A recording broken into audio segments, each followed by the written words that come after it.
I think, well, if I'm moving to a community, it's because I need help, and that not is not necessarily always the case. Because, kind of like Todd alluded to in the beginning, we talked about if people are just driving by a community, they all just say the community name. They might say assisted living, they might say retirement home, but your normal family member driving by doesn't understand what that means.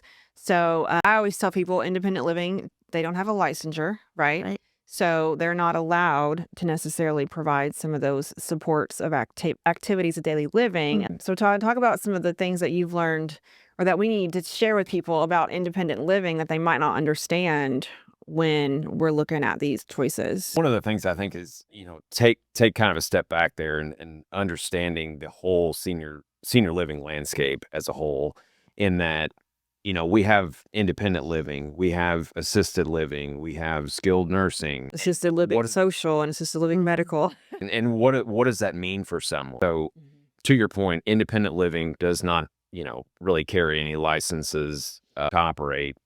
And folks in there are capable of performing most of their ADLs on their own. But for the most part, those people are functioning at a very high level yet. And it may be a move that they're wanting to make just simply because, hey, I don't want to keep up with the yard. Yeah. Having that engagement. And that is so important too, I think, just for cognition and using our, those parts of our brain so that we don't decline is always important. And I think that's an aspect that gets overlooked when people talk about senior living. They think, well, if I'm moving to a community, it's because I need help.